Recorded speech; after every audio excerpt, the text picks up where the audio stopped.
Right, check it. It's time for part 3, the last segment in daily number 680, where we've learned a lot about dropping and being a better gamer, etc. In this game, we're going to see Dream try to execute his build, and it just won't work so well. And we'll get the chance to see why sometimes this drop-heavy play will not work. And then we'll probably just choose a random game that Dream played in the wild card matches against Paralyzed. Dream won 3 of the first 4 times they played against each other. So Dream's pretty damn good with his drop-heavy stuff, assuming he did it in those games. I did not watch those games.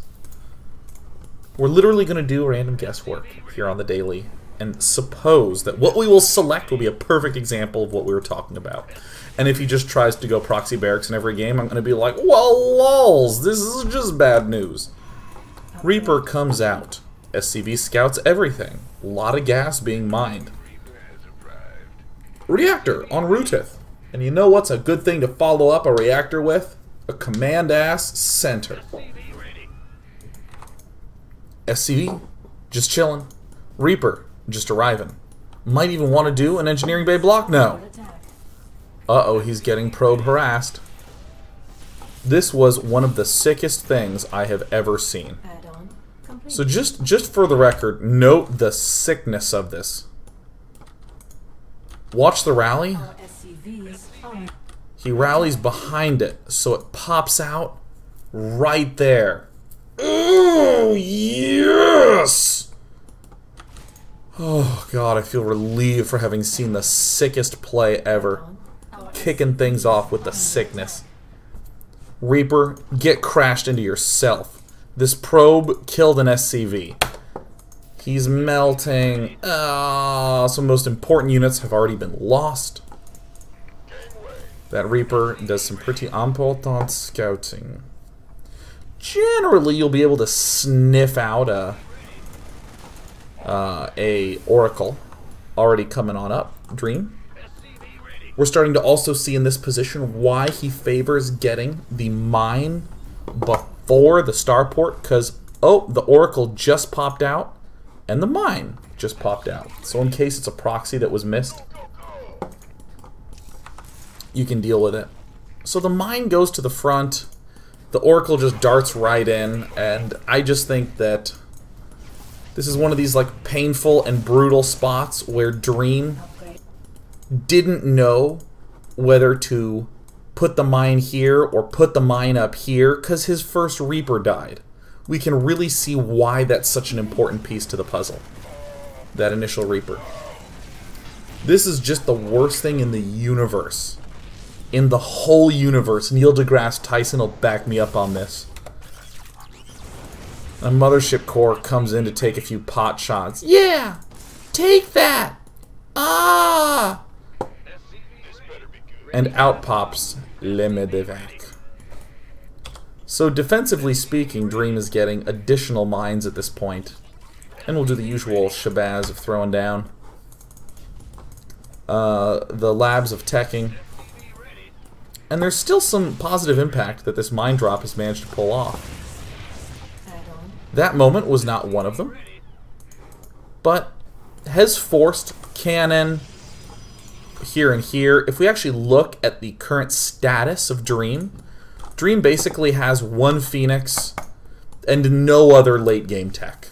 None at all. So easy to look at this and then to say, oh man, Stork's getting, Dream's getting absolutely trucked, but this is significant damage. There's only 2 gateways. There's no AoE tech coming out. There's no Templar with Storm coming up. There's no Colossus coming up. So Dream has actually many opportunities to pull his shit together. I mean, like, having 1 in the gas for a little while, as we can see, he's been really low on gas.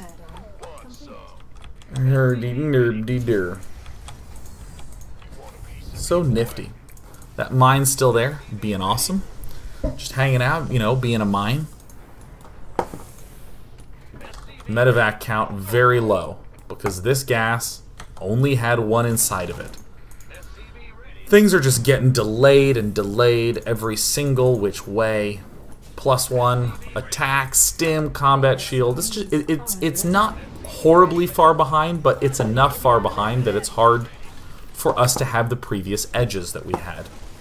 And what would those edges be? Well, we got the drop so fast that we were up against not that many units.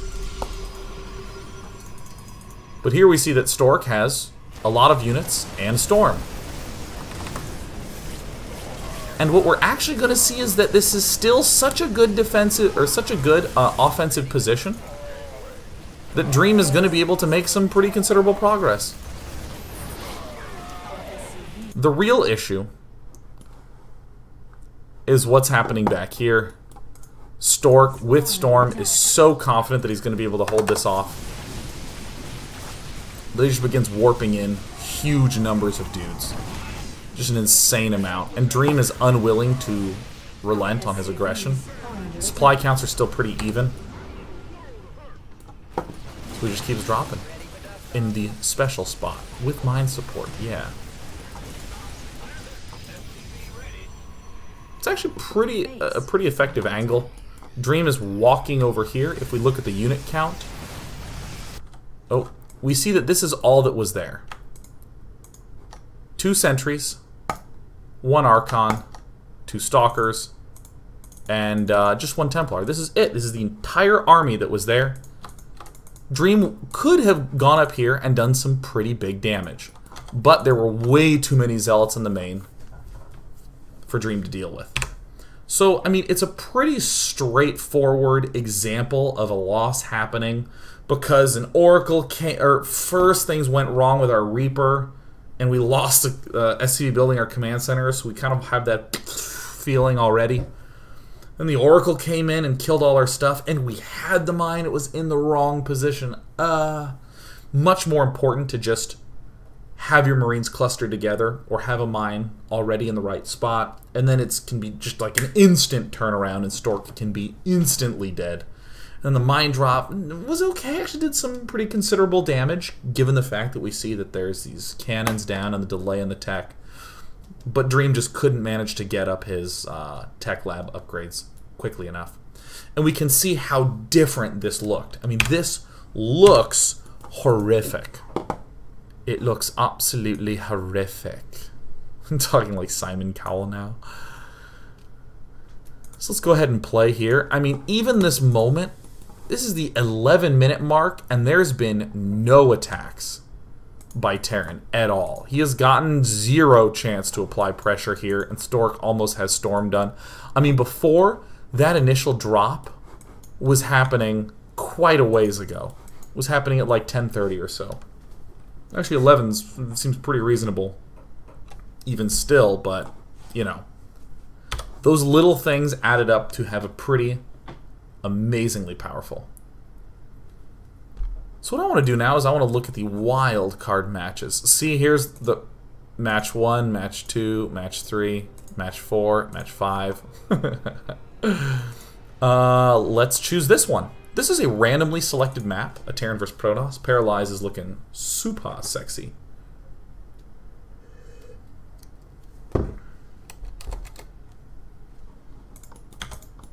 Alright.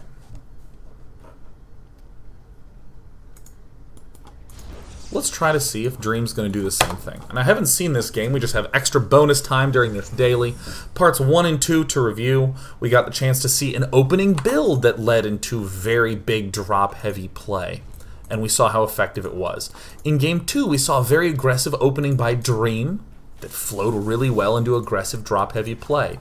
In the start of Part 3, in that last, most recent game that we witnessed, we saw the kind of tragic thing. We saw the opening kind of flubbing so that our transition into the drops just felt very feeble. We got the chance to see when and why things go wrong, and I think the most important lesson of all was we realized how critical it is to have those rally points in our main base. Now in this bonus game, I'm seeing that Dream is doing an early expand. He's just getting the usual ultra fucking big mega. I couldn't figure out what I wanted to say, and the F word just happened, and now I'm just stunned at myself. I don't really have a big issue saying the F word. I just don't like to be surprised when I say it. It just came out at the least F word worthy time. He's getting fucking engineering bays. Just a nonsense slip of the tongue. But mommy, why did he use the F word? I don't know. Bad things happen to silly people.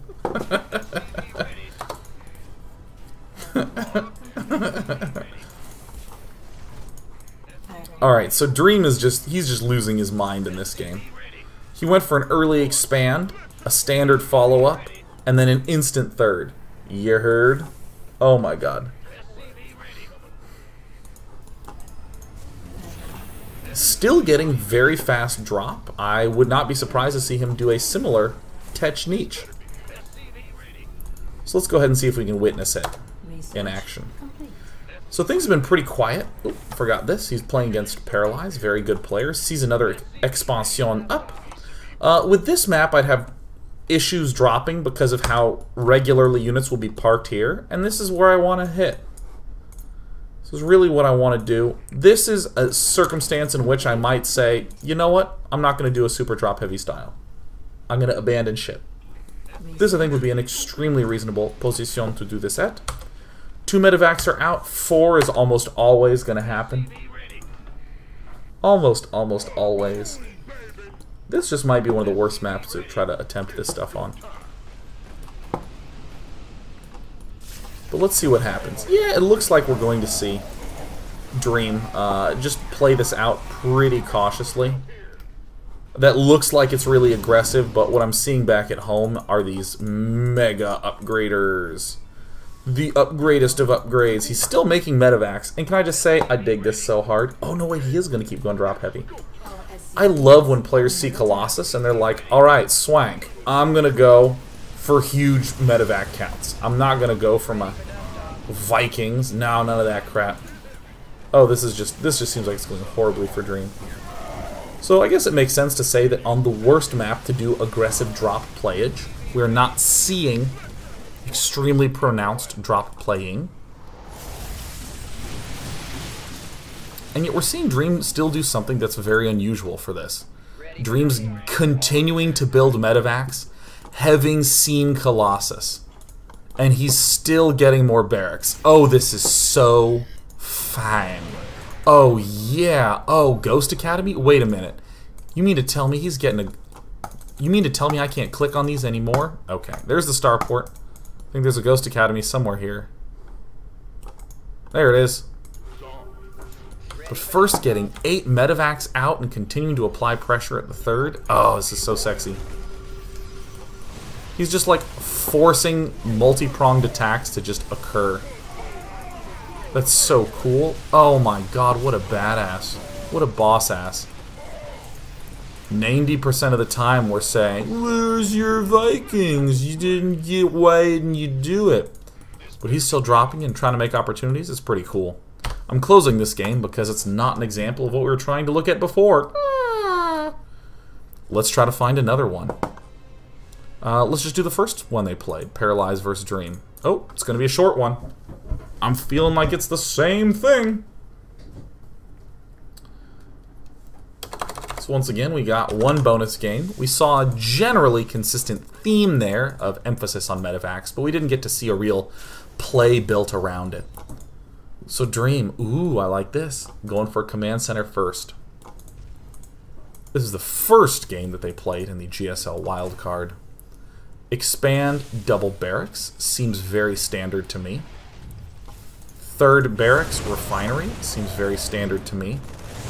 Losing Marines to the lulls seems very standard to me.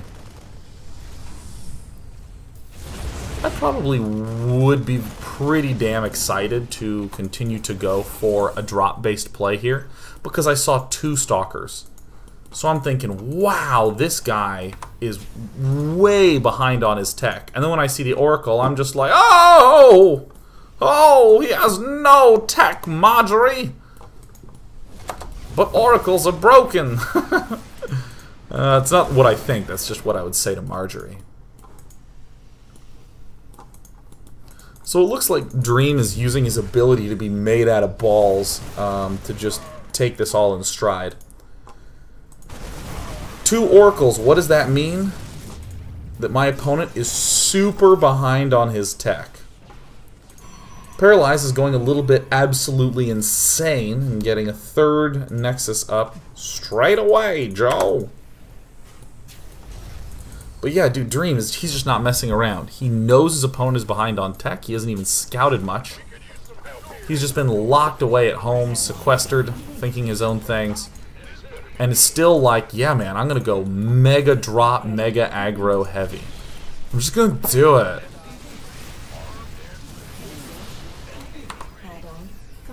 And yeah, I'm nearly certain he's just going to drill this as hard as he possibly can, for as long as he possibly can.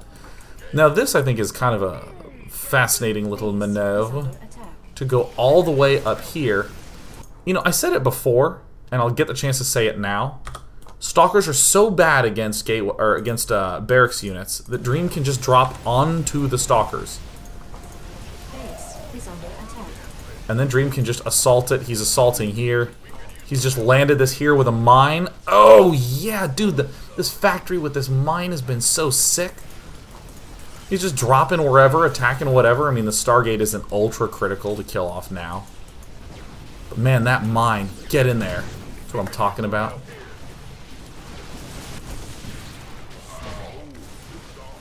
Dream's just dropping in the place, or in the 2 places that are easiest for him to maneuver between, and the hardest for the Protoss to deal with.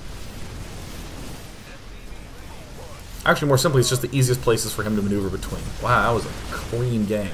What a clean game. Well, we've seen 3 core games that I wanted to look at. We've gotten a chance to see 2 bonus games, and we see the medivac being consistent theme throughout, but in 4 of the 5 games we got the chance to look at blasting down. Oh, question from Utoru Kyoya, who apparently is just waiting for the instant he sees subscriber mode off. He's just like, BAM! And puts it there. He says, Day 9, do Protoss players have to rely solely on turtling and time drops? Or is there a tech path to counter drops without over-committing to Stargates, Cannons, or Templar? Yeah, dealing with drops is not a unit-based thing. It is a minimap watching-based thing. I mean, you have to account for the fact that the Terran player, is capable of doing it, but there's no, like, if you see drops, build Scourge. That would be too Brood War. Yeah, Protoss just has to be like really watchful of that. Some of the techniques that we'll see players do is something like put Stalkers in the main and all the other things at the front. Zealot, Colossus, Sentries. We'll see things like players who, rather than build units, build a lot of gateways so they can warp in wherever needs be. Dial-Up asks if I will grow my hair out again so it'll be poofy and amazingly fun. I'm actually probably going to get a haircut soon. I normally wait till it's just like, and it's like I looked good for a week and a half, and then I just looked like a hair volcano. Let's take this from Razgrizaces. What do you think would be a good opening move, or a good opening in order to push off your heavy aggression drop style? If you can get up a Colossus really quickly and just keep a pretty solid Colossus count and then not transition away from it. A lot of people love to be like, 1 Colossus, then I'm done, I'm gonna go Templar. That'll get killed by this drop heavy stuff. I really am a fan of ultra by the book, stable, slow and steady Protoss style. I really love just getting an observer and sending it cross map. I like Colossus-based plays. Were I to be up against a player I saw going for this kind of drop-heavy stuff, and I was already down the Colossus path, I would just build Colossus, probably get Blink, and intend to stay in my base a little longer. I see you not getting a 3rd very fast. I'm happy to not get a 3rd very fast. Maybe on a map like Frost, I know the map is so good for me that I can get a fast 3rd, but on almost any other map, I would just sit at home and hang out and defend and not be that worried about it. If I were up against, if I had already headed down the Twilight Council path and I saw this drop-heavy thing with an initial observer, I'd almost certainly just do the same thing. Chill at home. I might be a little more eager to tech up to Storm, or at the very least Templar, to feed back. And then I do the exact Warp Prism counterplay that we saw Stork do. For show. The Big Homer says, Day 9, what is the command to drop and keep the medivacs moving? You select the medivac. I need one that has dudes in it. There we go. The D button is unload all. Hit D and click on itself. So D click, D click, D click, and you can just unload them super duper fast.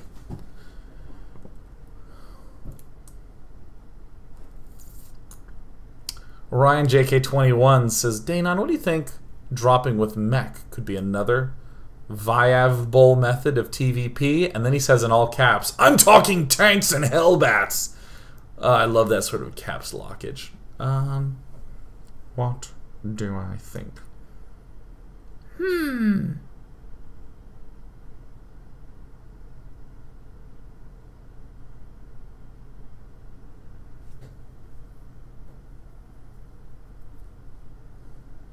Probably not.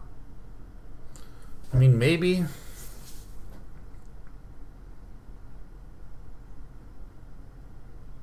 Probably not. The problem is that Marines and Marauders are really good at punishing Protoss mistakes. Ooh, you got a pylon in a bad spot? It's dead. Uh-oh, your units are in a single file line. I killed this one, I killed this one, I killed this one. Hellbats and tanks can't really punish mistakes. You just kind of have to suppose that they are sturdy enough to deal with whatever is thrown at them. You can't, like, see an isolated stalker over here and be like, quickly, Hellbats, go!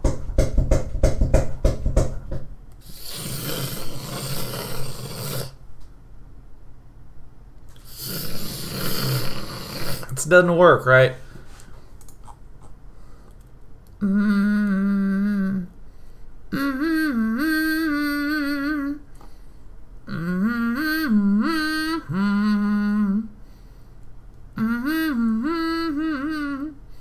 Alright, I'll take, someone wants to hear story time? I should do another story time soon. Those were fun. I should get very easily distracted because I have like 5,000 things occurring at once. I will say, working on an in-browser RTS right now. Not like, you know, like a little simple Facebook game or a mobile thing where you get to click once and then you wait 4 hours for a thing to move. It actually, like, it's fully rendered 3D graphics with, like, no downloader plugins. Like, it's super, the technology is super sick. So now all I have to do is make the sickest game on it. And a really important part to our process is playtesting a lot with people not in the company. Because the last thing we want is just, you know, groupthink. We're like, we're so smart and we understand everything, and then we release it, and everyone's like, well, this is bad, and we're like, well, it really isn't if you're us and you think about it, and please don't hate us.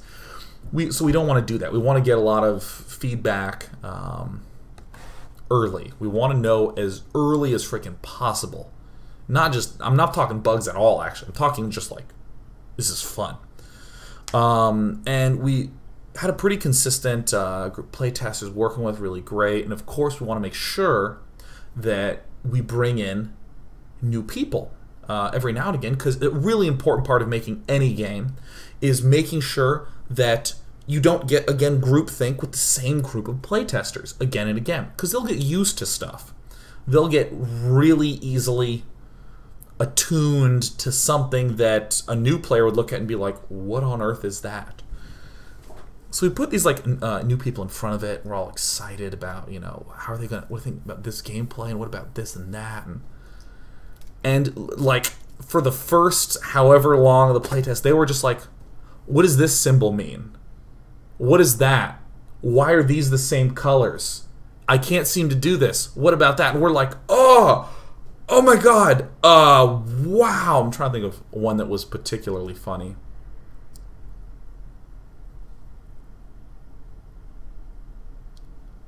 Oh yeah, we had like 3 numbers on the screen that literally conveyed no information. Like they had nothing to do with the game. Right? And like they were just there and like, what do those numbers mean? And I'm like, nothing. They're like, what do you mean nothing? I was like, they don't mean anything. They're like, why did you put them there? And I'm like, how dare you accuse me of deliberately putting those numbers there?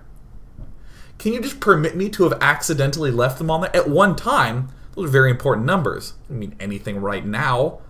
And they're there, yeah. And the playtester look at me like, alright. I'm like, yes, they totally don't mean anything. Why is this red and that's red? And I'm like, well, they're different reds. And they're like, no, they're the same color. And I'm like, yeah, but they're really different. They have nothing to do with each other. It's like, and then why did you choose for them to be the same color? And I'm like, I don't have a good answer for that. Wow. Huh. Goodness. It's like so funny. And of course, again, this is exactly why you do put it in front of those sorts of people, because the stuff that you've become accustomed to, that's easy, when you're iterating at 1,000,000 miles an hour, it's very easy for that stuff to just sort of be there and for you to not realize how impactful it is on someone's experience. I'll totally look at the 3 numbers that don't mean anything and say, yeah, I can fix that at some point. But if it's really unimaginably distracting, where they can't even keep playing until they just know what the fortune cookie means, then I just have to make sure that I don't give them a fortune cookie in the first place. So that's it. I'm gonna go. I'll see you for Tomb Raider tomorrow. Woo!